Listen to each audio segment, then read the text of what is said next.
Good afternoon, welcome to hello doctor. ఇవాల్టి hello డాక్టర్లో మనం discuss చేసుకోబోయే టాపిక్ థైరాయిడ్ అండ్ పీసీఓడి. అసలు థైరాయిడ్ అంటే ఏంటి, థైరాయిడ్ రావడానికి గల ప్రధాన కారణాలు ఏంటి, వాటి సిమ్టమ్స్ ఎట్లా ఉంటాయి, థైరాయిడ్కి పర్మనెంట్ ట్రీట్మెంట్ ఉందా, అలాగే పీసీఓడికి సంబంధించి పీసీఓడి అంటే ఏంటి, పీసీఓడి ఎందుకు వస్తుంది, వాటి సిమ్టమ్స్ ఎలా ఉంటాయి, వాటికి ఎలాంటి ట్రీట్మెంట్ ఉంది హోమియోపతిలో, ఇవన్నీ కూడా మనకు డీటెయిల్గా తెలియజేయడానికి డాక్టర్ సమీరా ఉన్నారు హోమియో కేర్ ఇంటర్నేషనల్ నుంచి. వారిని అడిగి మరిన్ని వివరాలు తెలుసుకుందాం.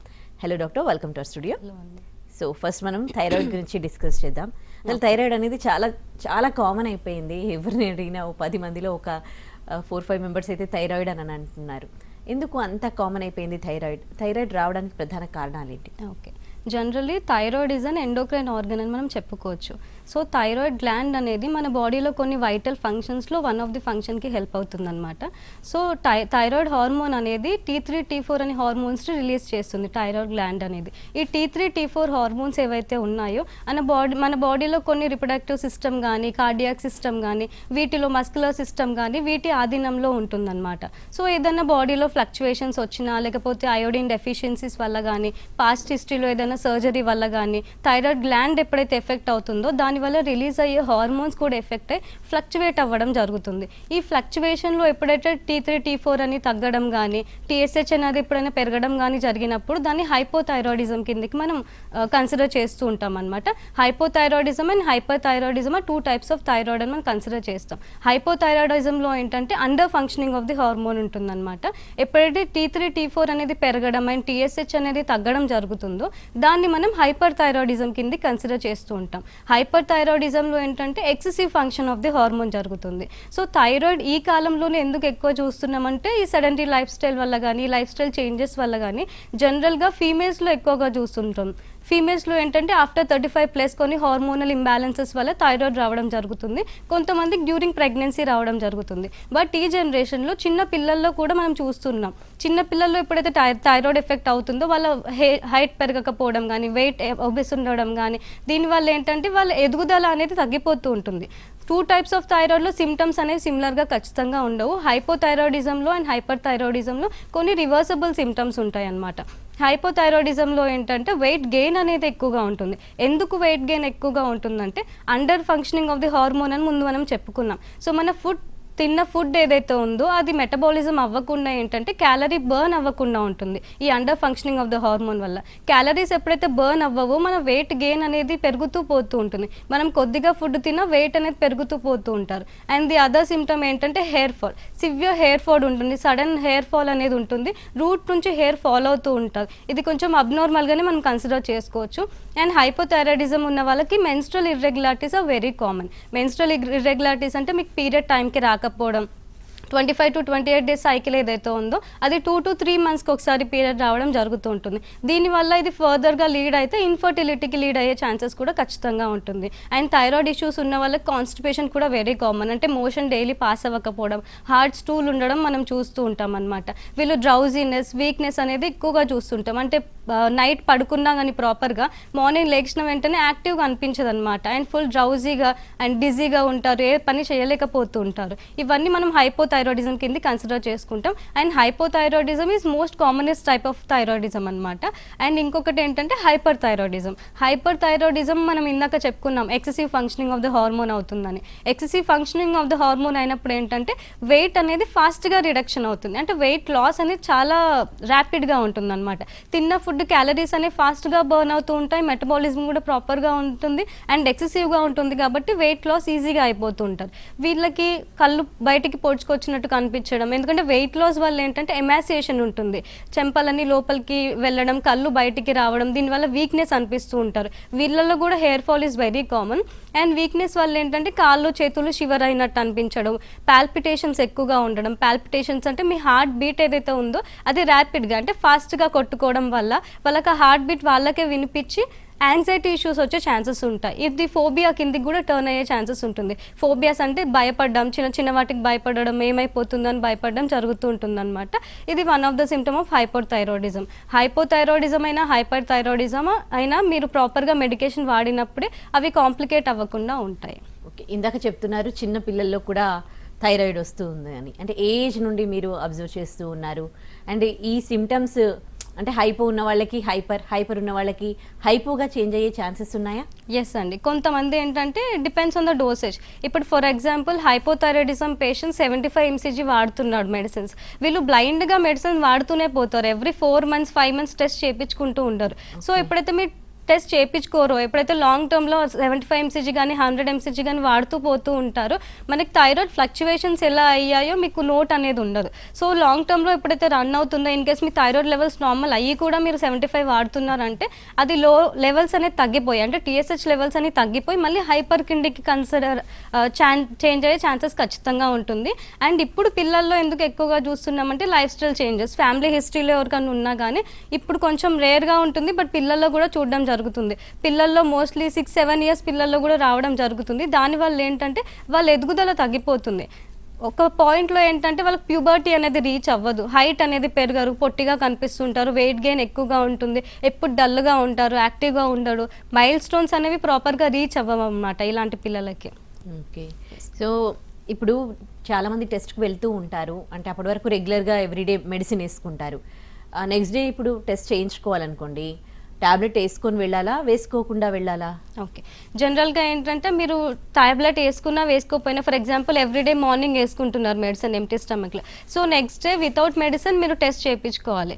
ఎంటీ స్టమక్లో టెస్ట్ చేయించాలని చెప్తారు థైరాయిడ్కి. మీరు మెడిసిన్ వాడుతున్నారు, TSH లెవెల్స్ నార్మల్గా లేదు అంటే మీకు ఆ డోసేజ్ అనేది ప్రాపర్గా సెలెక్ట్ అవ్వలేదు మీ డిసీజ్కి.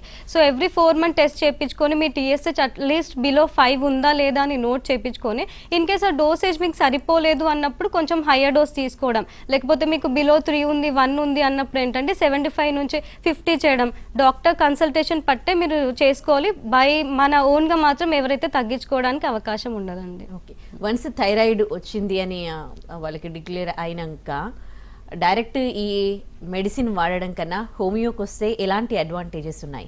ఎస్, డెఫినెట్లీ ఉంటుంది. ఎందుకంటే రీసెంట్గా డయాగ్నోస్ అయింది అన్నప్పుడు మీరు థైరోనామ్ కాకుండా ఎప్పుడైతే హోమియోపతికి వస్తారో, హోమియోపతిక్ అప్రోచ్ అనేది డిఫరెంట్గా ఉంటుంది. వితౌట్ ఎనీ మెడికేషన్ ఒక పేషెంట్ వచ్చారు అన్నప్పుడు కంప్లీట్ హిస్టరీ తీసుకొని మీ కాన్స్టిట్యూషనల్ మెడిసిన్ అనేది డోసేజ్ సిమిలిమమ్ మెడిసిన్ అనేది ఇవ్వడం జరుగుతుంది. ఎప్పుడైతే సిమిలిమమ్ మెడిసిన్ ఇస్తామో ఆ థైరాయిడ్ కరెక్షన్ అనేది ప్రాపర్గా జరగడం జరుగుతుంది. బట్ మీరు థైరాయిడ్ రీసెంట్గా వచ్చి హోమియోపతి వాడితే లైఫ్ లాంగ్ వాడాల్సిన అవసరం ఖచ్చితంగా లేదు. బట్ కొంచెం డ్యూరేషన్ వరకు, కొంచెం అబ్జర్వేషన్ వరకు మెడిసిన్ వాడుకుంటూ మీరు ఫ్యూచర్లో ఆపిచ్చే అవకాశాలు ఖచ్చితంగా ఉన్నాయి. బట్ ఇన్ కేస్ కొంతమంది ఎవరైతే క్రానిక్గా వాడుతూ ఉన్నారో, లాంగ్ టర్మ్ నుంచి ఎవరైతే థైరోనామ్ 75-100 mcg వాడుతూ ఉన్నారో అండ్ ఓల్డ్ ఏజ్లో కూడా ఎవరైనా వస్తున్నారో పేషెంట్స్, వాళ్ళకి ఏంటంటే విత్ 75 కూడా ఇందాక చెప్పినట్టు మేనేజ్ అవ్వదు, TSH లెవెల్స్ మేనేజ్ అవ్వకుండా సిమ్టమ్స్ అనేవి ఉంటాయి, హెయిర్ ఫాల్ కానీ వెయిట్ గెయిన్ కానీ ఇలాంటివి అవుతూ ఉంటాయి. కాబట్టి వాళ్ళు కూడా హోమియోపతికి వస్తూ ఉంటారు. సో అలాంటి పేషెంట్లో ట్రీట్మెంట్ ఎలా ఉంటుందంటే, హోమియోపతిక్ సిమ్లిమమ్ అనేది సెలెక్ట్ చేసి మీరు 75 mcg కానీ 100 mcg కానీ ఒకటేసారి ఆపించకుండా హోమియోపతిక్ డోసేజ్ మీ బాడీలో ఇంట్రడ్యూస్ చేసి ఎవ్రీ 4 months టెస్ట్ చేసుకుంటూ ఎప్పుడైతే TSH నార్మలైజ్ అవుతుంది అన్నప్పుడు మీ థైరోనామ్ డోసేజ్ ఏదైతే ఉందో ఎవ్రీ 4 monthsకి 12.5 mcg కానీ 25 mcg కానీ తగ్గించడం జరుగుతుంది. సో ఇలా కొంచెం డ్యూరేషన్ వరకు మెడిసిన్ ఇచ్చిన తర్వాత ఓల్డ్ ఏజ్ వాళ్ళకి ఏంటంటే లీస్ట్ డోస్లో స్టాప్ చేయించే అవకాశం ఉంటుంది. అండ్ బట్ నార్మల్గా మిడిల్ ఏజ్ గ్రూప్ వాళ్ళకైతే కొంచెం మందికి రివర్సిబుల్ అయ్యే ఛాన్సెస్ ఖచ్చితంగా ఉంటుంది. కానీ వన్స్ థైరాయిడ్ డయాగ్నోస్ అయ్యాక తగ్గదు, ఇంకా లైఫ్ లాంగ్ మెడిసిన్ వాడాలి అని చెప్తూ ఉంటారు. మరి హోమియోలో మీరు అంటే పర్మనెంట్గా క్యూర్ చేయగలుగుతాము అని అంటున్నారు. అంటే రేటింగ్ ఎట్లా ఉంది? ఇప్పటివరకు మీరు ట్రీట్మెంట్ చేసి ఉంటారుగా ఎంతో మందికి, సక్సెస్ రేట్ ఎలా ఉంది? ఎస్, అంటే రీసెంట్గా వచ్చిన పేషెంట్లో ఏంటంటే ఇప్పుడు ఇందాక ముందు చెప్పుకున్నట్టు రీసెంట్గా వచ్చిన వాళ్ళకి ఖచ్చితంగా రివర్సిబుల్ అయితే అవుతుంది. ఎందుకంటే మోస్ట్ ఆఫ్ ద పేషెంట్స్ ఇప్పుడు 100 members-లో ఒక 95 members రివర్సిబుల్ అయ్యే ఛాన్సెస్ ఉంటుంది. And depending on the symptoms, మళ్ళీ ఇందాక మనం చెప్పుకున్నట్టు క్రానిక్గా ఎవరికైతే ఉందో వాళ్ళకి లీస్ట్ డోస్లో స్టాప్ చేపిస్తూ ఉంటాం. అండ్ సిమ్టమాటిక్ రిలీఫ్ ఖచ్చితంగా ఉంటుంది. అంటే వెయిట్ గెయిన్ అవ్వకుండా, అది కాంప్లికేట్ అవ్వకుండా మీకు న్యాచురల్గా హెల్ప్ అవుతుంది. బట్ రీసెంట్గా వచ్చిన వాళ్ళకి మాత్రమే మేము రివర్సిబుల్ అయ్యే ఛాన్స్ ఖచ్చితంగా ఉంటుంది. అండ్ కొన్ని లైఫ్ స్టైల్ చేంజెస్ కూడా చెప్తూ ఉంటాం, వాళ్ళ లైఫ్ ఎలా లీడ్ చేయాలో, మెన్స్ట్రల్ అబ్నార్మాలిటీస్ ఉన్న వాళ్ళకు కూడా అవి కరెక్షన్ అవ్వడానికి కొన్ని మెడిసిన్ ఇస్తాము. ఎందుకు హోమియోపతి వర్క్ అవుతుంది అంటే ఇట్స్ అ కాన్స్టిట్యూషనల్ మెడిసిన్ కాబట్టి. Homeopathy is a constitutional medicine ఎందుకు అంటామంటే మీ ఫ్యామిలీ హిస్టరీ బేస్ చేసుకొని, సైకలాజికల్ హిస్టరీ బేస్ చేసుకొని, మీ ఓవరాల్ లైఫ్ స్టైల్ బేస్ చేసుకొని మెడిసిన్ సిమిలర్ మెడిసిన్ అనేది సెలెక్ట్ చేసి ఇస్తాం కాబట్టి కాబట్టి జీనోమిక్ కరెక్షన్స్ అనేవి జరుగుతూ ఉంటాయి. అండ్ థైరాయిడ్ హార్మోన్స్ ఏవైతే రిలీజ్ అవుతూ ఉంటాయో అవి కూడా కొన్ని కరెక్షన్ జరగడం జరుగుతుంది. ఇది ఆల్ ఆఫ్ అ సడన్ అవ్వదు, ఇది కొంచెం ఓవర్ టైం ప్రాసెస్గా మీరు మెడిసిన్ వాడినప్పుడే రిజల్ట్ అనేది ఉంటుందండి. ఒకవేళ థైరాయిడ్ని నెగ్లెక్ట్ చేస్తే ఏమవుతుంది అంటే వేరే ఆర్గాన్స్కి ఇబ్బంది అవుతుంది అని అంటారు. అంటే మేల్ అండ్ ఫీమేల్లో దీని ఎఫెక్ట్ ఎట్లా ఉంటుంది? ఎస్ అండి, మోస్ట్లీ థైరాయిడ్ పేషెంట్లో మెయిన్ సిమ్టమ్ వాళ్ళు ఫేస్ చేసేది infertility because of menstrual irregularities అనమాట. ఎవ్రీ మంత్ మెన్సెస్ రావట్లేదు, మీరు ఇగ్నోర్ చేస్తూ ఉన్నారు అంటే అది ఓవర్ టైం పీసీఓడికి కూడా టర్న్ అయ్యే ఛాన్సెస్ ఉంటుంది. సిస్ట్ ఫామ్ అయిన తర్వాత ఏంటంటే వాళ్ళకి ఇంకా డిలే అయ్యే ఛాన్సెస్ ఉంటుంది. అండ్ పీరియడ్ వచ్చినా కానీ ఎవ్రీ 2 to 3 months పీరియడ్ వచ్చినా కానీ బ్లీడింగ్ అనేది ఓవర్ఫ్లో అవ్వడము, లేకపోతే వాళ్ళ ఎగ్ సైజ్ అనేది ప్రాపర్గా ఉండకపోవడం వల్ల ఇన్ఫర్టిలిటీ ఇష్యూస్ వచ్చే ఛాన్సెస్ ఉంటుంది. అండ్ మేల్లో కూడా థైరాయిడ్ అబ్నార్మాలిటీస్ ఉన్నాయి అంటే వాళ్ళకు కూడా స్పర్మ్ కౌంట్ తగ్గడము, లేకపోతే వాళ్ళకు కూడా ఇన్ఫర్టిలిటీ ఇష్యూస్ వచ్చే ఛాన్సెస్ ఉంటుంది. సో ఎవరికైనా థైరాయిడ్ ఉంది అంటే సిమ్టమాటిక్లీ నార్మలైజ్ ఉందా లేదా అని చూసుకున్న తర్వాతే అండ్ లైఫ్ స్టైల్ చేంజెస్ చేసుకున్న తర్వాతే మీరు ట్రీట్మెంట్ అనేది స్టార్ట్ చేయండి. యా డాక్టర్ గారు, మనము మాట్లాడుకున్నాం కదా థైరాయిడ్ సంబంధించి. సో ఇప్పుడు పీసీఓడి గురించి మాట్లాడుకుందాం. అసలు పీసీఓడి అంటే ఏంటి, వీటి సిమ్టమ్స్ ఎట్లా ఉంటాయి? Okay, PCOD is nothing but polycystic ovarian disease అని మనం చెప్పుకుంటాం. ఇది డిసీజ్ లాగే కాకుండా ఓవర్ టైం ఎప్పుడైతే కాంప్లికేట్ అవుతుందో, ఓన్లీ మెన్స్ట్రల్ అబ్నార్మాలిటీస్ కాకుండా వేరే ఎప్పుడైతే యాడ్ అవుతాయో అది సిండ్రోమ్ కిందికి మనం కన్సిడర్ చేసుకుంటూ ఉంటాం. జనరల్గా మన బాడీలో ఒక ఫీమేల్ రిప్రొడక్టివ్ ఆర్గన్లో ఏంటంటే 2 ఓవరీస్ అనేవి ఉంటాయన్నమాట. రైట్ అండ్ లెఫ్ట్ ఓవరీ అని మనం చెప్పుకుంటాం. సో మన నార్మల్ సైకిల్ అనేది మెయింటైన్ అవ్వాలి అంటే ఆ ఓవరీస్ నుంచి ఓవ్యులేషన్ అనేది జరగాలి ప్రాపర్గా.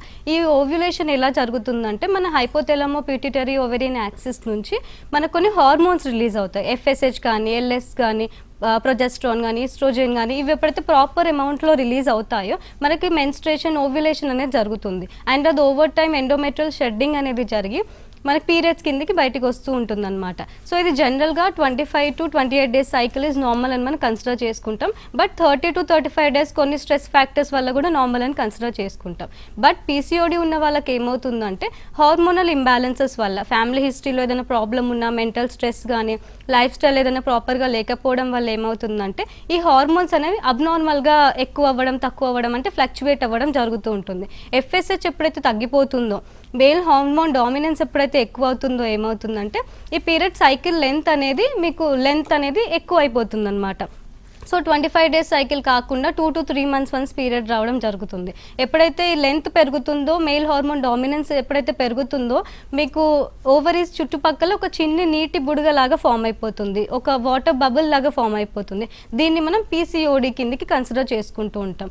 ఏంటంటే ప్రతి ఒక్క పీసీఓడి పేషెంట్కి సిమ్టమ్స్ అనేది సిమిలర్గా ఉండదు, ఎందుకంటే ఎవ్రీ బాడీ ఈజ్ డిఫరెంట్ అనమాట. సో కొంతమందికి ఎవ్రీ 2 to 3 months పీరియడ్ అవుతుంది, కొంతమందికి 15 days వన్స్ పీరియడ్ రావడం జరుగుతుంది, కొంతమంది ఎక్సెసివ్ ఫ్లో ఉంటుంది, అంటే 5 days కాకుండా 7 days 10 days వరకు లీడ్ అవుతుంది. అండ్ ఫ్లో కూడా చాలా ప్రొఫ్యూజ్గా ఉంటుంది. అండ్ కొంతమందికి స్కాంటీ ఫ్లో అంటాం, అంటే చాలా లెస్గా ఉంటుంది, 2 to 3 days మాత్రమే ఫ్లో అవుతుంది, బాడీ హెవీగా అనిపిస్తూ ఉంటుంది. అండ్ కొంతమంది క్లాట్స్ అనేవి ఎక్కువగా ఉంటుంది. ఈ పేషెంట్స్ కొందరు ఫైబ్రాయిడ్స్ ఏమో అని చెప్పి భయపడుతూ ఉంటారు. బట్ పీసీఓడీలు కూడా ఈ సిమ్టమ్స్ అనేవి వెరీ కామన్. ఓన్లీ మెన్స్ట్రల్ అబ్నార్మాలిటీసే కాకుండా పీసీఓడీ ఉన్న పేషెంట్స్కి ఏంటంటే హెయిర్ ఫాల్ చాలా ఎక్స్ట్రీమ్గా ఉంటుంది. వీళ్ళ హెయిర్ ఫాల్ కొంచెం డిఫరెంట్గా ఉంటుంది, అంటే ఫ్రాంటల్ హెయిర్, మీరు ఫ్రంట్ హెయిర్ అనేది లాస్ అవ్వడం, ఫ్రాంటల్ బాల్నెస్ లాగా రావడం, హెయిర్ థిన్నింగ్ అవ్వడం చాలా ఎక్కువగా చూస్తూ ఉంటాం. అండ్ మేల్ హార్మోన్ డామినెన్స్ ఎక్కువ ఉంటుంది కాబట్టి మన ఫేషియల్ హెయిర్, అన్వాంటెడ్ హెయిర్ కూడా కొంచెం ఎక్కువగా ఉంటుంది. అప్పర్ లిప్ మీద కానీ, చిన్ మీద కానీ మేల్స్కి వచ్చినట్టు హెయిర్ గ్రోత్ అవ్వడం కానీ జరుగుతూ ఉంటుంది అనమాట. అండ్ ఇలాంటి వాళ్ళు వెయిట్ గెయిన్ కూడా ఎక్కువ అవుతూ ఉంటారు. ఎందుకంటే ఇప్పుడు పీసీఓడి ఉన్న వాళ్ళకి ఏంటంటే షుగర్ రెసిస్టెన్స్ కూడా ఉండదు, ఇన్సులిన్ రెసిస్టెన్స్ కూడా ఉంటుంది కాబట్టి ఆ పేషెంట్స్లో వెయిట్ గెయిన్ ఫాస్ట్గా అయ్యే ఛాన్సెస్ ఉంటుంది. సో ఇవన్నీ మీరు కరెక్షన్ చేసుకోవాలి అంటే ఓన్లీ హార్మోనల్ పిల్సే కాకుండా లైఫ్ స్టైల్ చేంజెస్ చేసుకుంటూ అలాంగ్ విత్ దాట్ మీరు ఎప్పుడైతే న్యాచురల్ మెడిసిన్స్ వాడతారో లాంగ్ టర్మ్లో ఎప్పుడైతే పీరియడ్ నార్మలైజ్ అవుతుందో అప్పుడు అది ఇన్ఫర్టిలిటీ కిందికి లీడ్ అయ్యే ఛాన్సెస్ అయితే ఉండదు. పీసీఓడికి థైరాయిడ్కి ఏమైనా సంబంధం ఉందా? ఎస్ అండి, ఇప్పుడు మనం థైరాయిడ్లో చెప్పుకున్న ముందు థైరాయిడ్ వల్ల మీకు అబ్నార్మల్ పీరియడ్స్ అయ్యే ఛాన్స్ ఉంది అని, ఎవ్రీ 2 to 3 months అయ్యే ఛాన్స్ ఉంది అని చెప్తాం. సో అది కూడా హార్మోనల్ ఇష్యూ కాబట్టి హార్మోన్స్ అనేవి ప్రాపర్గా రిలీజ్ అవ్వనప్పుడు అండ్ పీరియడ్ లెంత్ అనేది ఎక్స్టెండ్ అయినప్పుడు ఏంటంటే నీటి బుడగలు, ఇందాక మనం నీటి బుడగలు ఫామ్ అవుతాయి ఎవ్రీ 2 to 3 months రాకపోతే అనుకున్నాం. సో అది లేటర్ ఆన్ పీసీఓడికి టర్న్ అయ్యే ఛాన్సెస్ ఉంటుంది. సో మీరు ఎప్పుడైనా పీసీఓడికి ఒక డాక్టర్ దగ్గర కన్సల్ట్ చేస్తే ఖచ్చితంగా మీకు thyroid test and sugar test ఖచ్చితంగా చేస్తారు, ఎందుకంటే షుగర్ ట్యూమర్ కూడా ఫాస్ట్గా వచ్చే ఛాన్సెస్ ఉంటుంది అండ్ థైరాయిడ్ కూడా వచ్చే ఛాన్సెస్ ఉంటుంది. కాబట్టి రెండు రూల్ అవుట్ చేసుకొని మీరు ఏ స్టేజ్లో ఉన్నారనేది కంట్రోల్ చేసుకొని మీకు మెడిసిన్స్ అనేది ఇవ్వడం జరుగుతుంది. ఓకే, వాళ్ళ పీసీఓడికి కూడా డైరెక్ట్ హోమియోకి వస్తే ఎలాంటి అడ్వాంటేజెస్ ఉన్నాయి? ఓకే, జనరల్గా ఏంటంటే పీసీఓడికి హార్మోనల్ పిల్స్ అన్యాచురల్ మెడిసిన్సే కాకుండా న్యాచురల్గా ఎప్పుడైతే మెడిసిన్స్ ఇస్తామో హోమియోపతిలో ఎప్పుడైతే మీరు వస్తారో మీకు కంప్లీట్ మెన్స్ట్రల్ హిస్టరీ తీసుకోవడం జరుగుతుంది. అంటే మీ మెనార్కీ నుంచి మీ ఫస్ట్ పీరియడ్ నుంచి మీకు పీరియడ్ సైకిల్ అనేది ఎలాగా ఉంది, అంటే ఇనీషియల్గానే మీకు ప్రాబ్లమ్ స్టార్ట్ అయిందా లేకపోతే ఆఫ్టర్ 2 to 3 years మీకు ప్రాబ్లమ్ అనేది స్టార్ట్ అయినదా అనేది చూసుకోవడం జరుగుతుంది. చూసుకున్న తర్వాత మీ పీరియడ్ లెంత్ అనేది ఎలా ఉంది, పీరియడ్ ఫ్లో అనేది ఎలా ఉంది అనేది నోట్ చేసుకుంటూ అకార్డింగ్లీ సిమ్యులం మెడిసిన్ అనేది ఇవ్వడం జరుగుతుంది. అది హార్మోనల్ పిల్స్ అయితే ఖచ్చితంగా ఉండవు, న్యాచురల్ మెడిసిన్సే ఉంటాయి. కాబట్టి ఓవర్ టైం మీకు లెంత్ అనేది తగ్గడం జరుగుతుంది. ఫర్ ఎగ్జాంపుల్ 2 to 3 months వచ్చే సైకిల్ ఏదైతే ఉందో ఫస్ట్ ఇనీషియల్గా కొంతమందికి 45 days వన్స్ రావడం, దాని తర్వాత 30 days వన్స్ రావడం జరుగుతూ ఉంటుంది. అండ్ ఎవరైతే ఫర్టిలిటీ కోసం ట్రై చేస్తున్నారో వాళ్ళకు కూడా ఎగ్ సైజ్ అనేది ప్రాపర్గా ఉండడానికి, ఇప్పుడు ఎగ్ లెంత్ అనేది ప్రాపర్గా ఉండడానికి మెడిసిన్స్ ఇవ్వడం జరుగుతుంది. కాబట్టి అది మీకు ఫ్యూచర్లో కూడా పనికి వచ్చే ఛాన్స్ ఉంటుంది. ఈ థైరాయిడ్ ఉన్నవాళ్ళు కానీ పీసీఓడి ఉన్నవాళ్ళు కానీ అంటే డైరెక్ట్ హోమియోకి అప్రోచ్ అవ్వడం చూస్తున్నారా, లేకపోతే బాగా మెడిసిన్ వాడి రావడం చూస్తున్నారా? వస్తే ఒకవేళ ఎలాంటి ప్రాబ్లమ్స్ వచ్చి చెప్పడం జరుగుతుంది? ఓకే, యాక్చువల్లీ 2 types పేషెంట్స్ ఉన్నారండి. ఇప్పుడు రీసెంట్గా వాళ్ళకి నాలెడ్జ్ అనేది పెరిగింది కాబట్టి most of the people directly హోమియోపతికి వస్తున్నారు.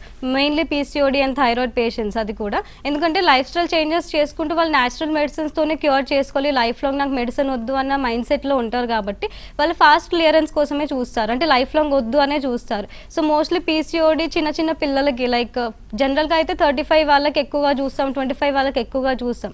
బట్ ఈ లైఫ్ స్టైల్ చేంజెస్ వల్ల ఓల్డ్ జనరేషన్లో ఏంటంటే యాక్టివిటీ అనేది ప్రాపర్గా ఉండేది, as a female activity increase ఉండేది. బట్ ఇప్పుడు ఏంటంటే ఈ జనరేషన్లో ఓన్లీ వర్క్ రిలేటెడ్ కానీ స్టడీ రిలేటెడ్ కానీ గంటలు కూర్చోవడం, లైక్ ఓవర్ టైం మీరు యాక్టివిటీ లేకపోవడం వల్ల ఇలాంటి అబ్నార్మాలిటీస్ చాలా కామన్గా ఉన్నాయి. సో అలాంటి పేషెంట్స్ ఎక్కువగా చూస్తున్నాం. సో మీరు రీసెంట్గానే హోమియోపతికి అప్రోచ్ అయ్యారు, ఎలాంటి హార్మోనల్ పిల్స్ తీసుకోలేదు అన్నప్పుడు కొంచెం ఫాస్ట్గా రిజల్ట్ ఉండే అవకాశం ఉంటుంది.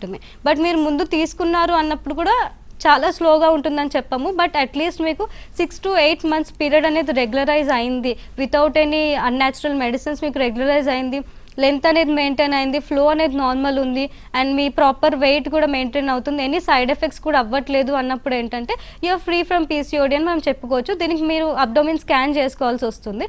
Abdomen USG abdomen pen pelvis చేసుకుంటే ఏంటంటే మీకు యూట్రస్ అండ్ ఓవరీస్ ఎలా ప్రాపర్గా ఉన్నాయా లేదా, లేకపోతే మల్టిపుల్ ఫాలికల్స్ ఉన్నాయా లేదా అనేది ఒక రిపోర్ట్ అనేది ఇస్తూ ఉంటారు. ఓకే, అంటే ప్రెసెంట్ ఇప్పుడు మెడిసిన్ వాడారనుకోండి తగ్గుతుంది, ఆ తర్వాత ఇన్ ఫ్యూచర్ మళ్ళీ వచ్చే ఛాన్సెస్ ఏమైనా ఉంటాయా, లేకపోతే ఎప్పుడు ఫాలో అప్లో ఉండాల్సి వస్తుందా పేషెంట్? లేదు, లైఫ్ లాంగ్ మెడిసిన్ వాడాల్సిన అవసరం అయితే లేదు. బట్ కొంతమందిలో ఒక 10% మందిలో ఏంటంటే ఎనీ కైండ్ ఆఫ్ డిసీజ్ మీ బాడీలో ఉంది అన్నప్పుడు కొన్ని ట్రిగరింగ్ ఫ్యాక్టర్స్ ఎప్పుడైతే వస్తాయో అది మళ్ళీ బయటపడే ఛాన్సెస్ ఉంటుంది. అది కొంతమందిలో చూస్తూ ఉంటాం. మోస్ట్ ఆఫ్ ద పీపుల్ అయితే వాళ్ళు life long life style maintain చేస్తూ ఉంటారు. ఇప్పుడు వన్స్ ఒక డిసీజ్ వచ్చింది అంటే వాళ్ళకి ఆ ప్రివెన్షన్స్ తెలిసిపోతాయి, లైఫ్ స్టైల్ ఎలా మెయింటైన్ చేయాలి అని వాళ్ళు రీసెర్చ్ చేస్తూ ఉంటారు. సో లైఫ్ స్టైల్ ఎప్పుడైతే ప్రాపర్గా మెయింటైన్ చేస్తూ ఉంటారో అది మళ్ళీ వచ్చే అవకాశం ఉండదు. బట్ మీరు లాంగ్ టర్మ్ సిట్టింగ్ కానీ సెడెంటరీ లైఫ్ స్టైల్కి అలవాటు పడి జంక్ ఎక్కువగా తీసుకోవడం కానీ అండ్ సైకిల్ కొంచెం డిలే అవుతున్నా కూడా మీరు ఇగ్నోర్ చేస్తూ ఉండడం వల్ల మళ్ళీ వచ్చే అవకాశం ఉంటుంది. అప్పుడు కూడా కొంచెం అక్యూట్ మెడిసిన్స్ వాడితే మళ్ళీ నార్మలైజ్ అయ్యే ఛాన్సెస్ ఉంటుంది. డాక్టర్, ఇక పీసీఓడి ఉన్న పేషెంట్స్ అంటే పీసీఓడిలో గ్రేడ్స్ ఉంటాయా, ఏ స్టేజ్లో మీ దగ్గరికి రావడం జరుగుతుంది? గ్రేడ్స్ అనేవి ఉండవు, బట్ జనరల్గా ఏంటంటే పీరియడ్ డిలే అయినప్పటికీ రావడం జరుగుతూ ఉంటుంది. ఇప్పుడు కొంతమంది వితౌట్ ఎనీ స్కాన్ కూడా వస్తూ ఉంటారు, బట్ కొంతమంది ఆల్రెడీ పీసీఓడి డయాగ్నోస్ అయింది, సో ట్రీట్మెంట్ ఎలా స్టార్ట్ చేయాలి అని మన కన్ఫర్మేషన్ కోసం వస్తూ ఉంటారు. ఓన్లీ పీరియడ్ డిలే అయింది, పీసీఓడి ఏం ప్రాబ్లం లేదు అన్నప్పుడు కొంచెం స్ట్రెస్ ఫ్యాక్టర్స్ వల్ల అది నార్మలైజ్ అయ్యే ఛాన్సెస్ ఉంటుంది. అలాంటి పేషెంట్స్లో ఏంటంటే అక్యూట్ మెడిసిన్ తీసుకుంటే సరిపోతుంది, ఒక 1 to 2 months తీసుకుంటే సరిపోతుంది. బట్ పీసీఓడి డయాగ్నోస్ అయింది అన్నప్పుడు కొంచెం లాంగ్ టర్మ్ మెడిసిన్ తీసుకున్నప్పుడు, ఎందుకంటే అది డీప్ ప్యాథాలజీ కాబట్టి ఆ టెండెన్సీ అండ్ ప్యాథాలజీ రిమూవ్ అయ్యే వరకు అబ్నార్మాలిటీస్ అనేవి వస్తూ ఉంటాయి. సో అది కరెక్షన్ అయ్యే వరకు కొంచెం ప్రాపర్ మెడిసిన్ తీసుకోవడం జరుగుతుంది. ఓకే, నెగ్లెక్ట్ చేస్తే ఏమవుతుంది పీసీఓడిని? ఓకే, జనరల్గా పీసీఓడి నెగ్లెక్ట్ చేస్తే ఏంటంటే మనం ముందు చెప్పుకున్నాం డిసీజ్ అనేది సిండ్రోమ్ కిందకి మారిపోతుంది. సిండ్రోమ్ అని ఎప్పుడు అంటామంటే కొన్ని ఒక్క సింప్టమే కాకుండా వేరియస్ అదర్ డిసీజెస్ కలిసినప్పుడే దాన్ని సిండ్రోమ్ కింద కన్సిడర్ చేసుకుంటాం. ఇది కాంప్లికేట్ అయినప్పుడు ఏంటంటే పీరియడ్ సైకిల్ డిలే అవ్వడం అండ్ మేజర్ కాజ్ ఏంటంటే ఇన్ఫర్టిలిటీ అవ్వడం జరుగుతుంది. ఇది మేజర్ కాంప్లికేషన్ అనమాట. ఇన్ఫర్టిలిటీనే కాకుండా ఏంటంటే వారి వెయిట్ గెయిన్ అవ్వడం, ఒబేస్ అవ్వడము, వీక్నెస్ అవ్వడం, ఇలాంటి సిమ్టమ్స్ చాలా ఎక్కువగా చూసుకుంటాం. అండ్ మేజర్ సిమ్టమ్ ఇన్ఫర్టిలిటీ కాబట్టి దాని గురించి కూడా ఫర్దర్గా డిస్కస్ చేద్దాం. ఓకే, సో థైరాయిడ్, ఈ పీసీఓడి ఇవి రెండు రాకుండా ఉండాలంటే ఎట్లాంటి జాగ్రత్తలు తీసుకోవాలి? ఓకే, జనరల్గా థైరాయిడ్, పీసీఓడి ఇలాంటి లైఫ్ స్టైల్ డిజార్డర్స్ ఉన్నాయి అన్నప్పుడు మీరు లైఫ్ స్టైల్ చేంజెస్ చేసుకుంటే ఒక 10 to 20% డిసీజ్ అనేది అక్కడే క్లియరెన్స్ వచ్చేస్తుంది.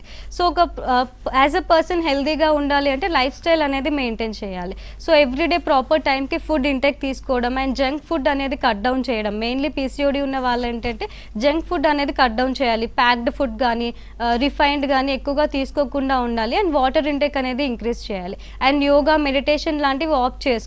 ఇవి రెగ్యులర్ లైఫ్ సైకిల్లో మీరు ఎప్పుడైతే ఇంక్లూడ్ చేసుకుంటారో యోగా అండ్ మెడిటేషన్స్ వల్ల సర్టన్ హార్మోన్స్ అనేది నార్మల్ అయ్యే ఛాన్సెస్ ఉంటుంది. హార్మోనల్ బ్యాలెన్స్ కొంత శాతం వరకు నార్మల్ అయినా సరే మీకు అది హెల్ప్ అవుతుంది ఫర్దర్గా. అండ్ ఎక్కువగా మెడిటేషన్ చేసుకోవడం అండ్ ఎక్కువ స్ట్రెస్ తీసుకోకుండా ఉండడం. ఈ సెడెంటరీ లైఫ్ స్టైల్లో ఏంటంటే ఎక్సెసివ్ వర్క్ స్ట్రెస్ వల్ల ఇలాంటి డిసీజెస్ అన్ని బయటపడడం జరుగుతుంది. సో కంటిన్యూస్ సిట్టింగ్ వర్కే కాకుండా ఎవ్రీ 1 or 2 hours లేసి వాక్ చేస్తూ ఉండాలి. అండ్ చిన్న చిన్న వాటికి మెడిసిన్ తీసుకోకుండా ప్రాపర్ ఇమ్యూనిటీ అనేది మెయింటైన్ చేయాలి. అండ్ వాటర్ ఇంటేక్ కూడా ఇంక్రీజ్ చేయాలి. Healthy food habits, healthy veggies కానీ ఫ్రూట్స్ కానీ తీసుకోవాలి. Excessive fried items, fat items కాకుండా హెల్దీ ఫుడ్ తీసుకుంటూ మీరు వర్కౌట్స్ అండ్ యాక్టివిటీస్ ఎప్పుడైతే చేస్తారో, ప్రాపర్ ఎక్సర్సైజ్ చేయకపోయినా అట్లీస్ట్ వాకింగ్ అని ఎప్పుడైతే మీరు లైఫ్లో ఇంక్లూడ్ చేసుకుంటారో అప్పుడే ఇలాంటి వాటికి దూరం ఉండే ఛాన్సెస్ ఉంటుంది. ఇప్పుడు చాలా మంది థైరాయిడ్కి, పీసీఓడికి ఏదో మెడిసిన్ వాడుతూ ఉంటారు, కానీ వాళ్ళకు పెళ్ళయి అంటే పిల్లలు పుట్టాల్సిన టైంకి వాళ్ళకి ఇబ్బందులు అవుతూ ఉంటాయి. సో అట్లాంటి వాళ్ళకి మీరు ఏం చెప్తారు? ఓకే, జనరల్గా ఏంటంటే థైరాయిడ్ మెడిసిన్ వాడుతున్నా కానీ మీ TSH లెవెల్స్ 5 బార్డర్ ఉంటే మీకు ప్రెగ్నెన్సీ వచ్చే ఛాన్సెస్ ఉంటాయి. ఎందుకంటే మీరు ప్రెగ్నెన్సీకి ట్రై చేస్తున్నారు, కన్సీవ్ అవ్వడానికి ట్రై చేస్తున్నారంటే TSH లెవెల్స్ అట్లీస్ట్ బిలో 3 ఉండాల్సిన అవసరం ఉంది. సో మీరు మెడిసిన్ వాడినా కానీ బిలో 3 లేదు అన్నప్పుడు ఆ డోసేజ్ ఇంక్రీజ్ చేసుకోవడం లేకపోతే న్యాచురల్ మెడిసిన్స్ ఆప్ చేయడం చేసినప్పుడు ఇలాంటి ప్రాబ్లమ్స్కి దూరంగా ఉండొచ్చు. ఓకే, సో ఈ థైరాయిడ్ ఉన్న వాళ్ళకి పిల్లలు అబ్నార్మల్గా పుట్టడము, లేకపోతే పుట్టే టైంకి ఇబ్బంది అవ్వడం, లేకపోతే వాళ్ళు కన్సీవ్ కాకపోవడం లాంటి న్యూస్ కూడా చూస్తూ ఉంటాం. సో అలాంటి ప్రాబ్లమ్స్ అవుతాయా? ఎస్ అండి. అండ్ కొంతమందికి ఏంటంటే ఇన్ఫర్టిలిటీ ఇష్యూస్ చాలా ఎక్కువగా చూసుకుంటాం. ఇన్ఫర్టిలిటీ ఈజ్ నథింగ్ బట్ మీకు పిల్లలు లేకపోవడాన్ని లేకపోతే సంతానలేమి సమస్యని మనం ఇన్ఫర్టిలిటీ కింద కన్సిడర్ చేసుకోవచ్చు. సో బేసిక్గా ఒక మ్యారీడ్ కపుల్ మ్యారేజ్ తర్వాత ఒక 6 to 12 years గడిపినప్పుడు వాళ్ళు ప్రెగ్నెంట్ అయ్యే ఛాన్సెస్ ఉంటుంది. సో అలా అవ్వకుండా ఏదైనా హార్మోనల్ ఇంబ్యాలెన్స్ ఎప్పుడైతే వస్తుందో వాళ్ళకి ప్రెగ్నెన్సీ అచీవ్ అవ్వదన్నమాట. సో ఇలాంటి కేసెస్లో 2 types ఉంటుంది, ప్రైమరీ అండ్ సెకండరీ ఇన్ఫర్టిలిటీ అనుకుంటాం. ప్రైమరీ ఇన్ఫర్టిలిటీ అని ఎప్పుడు కన్సిడర్ చేస్తామంటే మీకు ఒక్కసారి కూడా ప్రెగ్నెన్సీ రాలేదు అన్నప్పుడు అది ప్రైమరీ కింద కన్సిడర్ చేస్తాం. ఇది మళ్ళీ రూల్ అవుట్ చేసుకోవాలి, ఎందుకు ప్రైమరీ ఇన్ఫర్టిలిటీ ఉంది, మీకు థైరాయిడ్ ఉందా, పీసీఓడి ఉందా, లేకపోతే వేరే అబ్నార్మల్ ఇష్యూస్ ఉన్నాయా, ఆటో ఇమ్యూన్ డిసీజెస్ ఉన్నాయా అని రూల్ అవుట్ చేసుకోవడం జరుగుతుంది. అండ్ సెకండరీ ఇన్ఫర్టిలిటీలో ఏంటంటే మీకు ఆల్రెడీ 1 ఎగ్జిస్టింగ్ చైల్డ్ ఉన్న ఫస్ట్ ప్రెగ్నెన్సీ హెల్దీగా జరిగినా సరే ఆఫ్టర్ 3 years కానీ 4 years కానీ ప్లాన్ చేసుకుందామని వదిలేస్తూ ఉంటారు. ఆఫ్టర్ 3 to 4 years మీరు ఎప్పుడైతే ప్రెగ్నెన్సీకి ప్లాన్ చేస్తూ ఉంటారో మళ్ళీ కన్సీవ్ అవ్వకుండా ఉంటారు. సో ఆ టైంలో ఏంటంటే అది సెకండరీ ఇన్ఫర్టిలిటీ కింద కన్సిడర్ చేసుకుంటాం. మెయిన్లీ సెకండరీ ఇన్ఫర్టిలిటీ రావడానికి కారణాలు ఏంటంటే మీకు ఏజ్ ఫ్యాక్టర్. ఇప్పుడు 30+, 35+ అయినప్పుడు ఏంటంటే కొంచెం AMH లెవెల్స్ అని తగ్గిపోతూ ఉంటాయి. AMH లెవెల్స్ ఎప్పుడైతే తగ్గుతాయో ప్రెగ్నెన్సీ అచీవ్ అవ్వడం చాలా కష్టంగా ఉంటుందన్నమాట. సో ఇలా ఏజ్ రిలేటెడ్ ఇష్యూస్ కానీ లేకపోతే మధ్యలో పీసీఓడి రావడం కానీ ఇవన్నీ కాజెస్ ఉంటాయి సెకండరీ ఇన్ఫర్టిలిటీకి. బట్ ఒక కపుల్ మీకు ఇన్ఫర్టిలిటీ ఇష్యూ ఉంది అన్నప్పుడు ఓన్లీ ఫీమేల్ ఫ్యాక్టరే కాకుండా మేల్ ఫ్యాక్టర్ కూడా చూసుకోవాల్సిన అవసరం ఉంది. ఎందుకంటే 30% ఫీమేల్లో ప్రాబ్లం ఉన్నా 30% మేల్లో ప్రాబ్లం ఉంటుంది. 30% ఏంటంటే ఇద్దరిలో ప్రాబ్లం ఉండే ఛాన్సెస్ ఉంటుంది. బట్ ఆ 10% కేసెస్లో ఏంటంటే ఇద్దరిలో రిపోర్ట్స్ నార్మల్గా ఉన్నా కానీ వాళ్ళు కన్సీవ్ అవ్వలేకపోతారు. దీన్ని అన్ఎక్స్ప్లెయిన్డ్ ఇన్ఫర్టిలిటీ అంటాం అనమాట. దీంట్లో ఎందుకు అన్ఎక్స్ప్లెయిన్డ్ ఉంటుంది అని చెప్తే నార్మల్ స్పర్మ్ కౌంట్ ఉన్నా, నార్మల్ పీసీఓడి లేకుండా నార్మల్ రెగ్యులర్ సైకిల్ ఉన్నా కానీ ఆ ఎగ్ ఏదైతే ఉందో మనకి ఫిమ్బ్రియల్ ఎండ్స్ అని ఉంటాయి, ట్యూబల్ ఎండ్స్లో ఫిమ్బ్రియల్ ఎండ్స్ అని ఉంటాయి. ఆ ఫిమ్బ్రియల్ ఎండ్స్ ఏదైతే ఉందో మన ఎగ్ అనేది పైకి పుషప్ చేయలేకపోతుంది. దానివల్ల ఏంటంటే అబ్నార్మల్గా ఉండడం కానీ లేకపోతే కన్సీవ్ అవ్వకపోవడం కానీ జరుగుతూ ఉంటుంది. అండ్ మేల్స్లో కూడా సిమెన్ అనాలిసిస్ చేసుకోవడం కానీ లేకపోతే వాళ్ళకి థైరాయిడ్ ఉందా లేదా అని రూల్ అవుట్ చేసుకొని మీ ప్రాపర్ కాజ్ అనేది ఎప్పుడైతే తెలుసుకుంటారో అప్పుడే ప్రాపర్ ట్రీట్మెంట్ అనేది మీకు స్టార్ట్ అవ్వడం జరుగుతుంది. Right, thank you so much for your valuable suggestions అండి. Thank you. ఇది ఇవాల్టి hello doctor. Stay tune to NTV.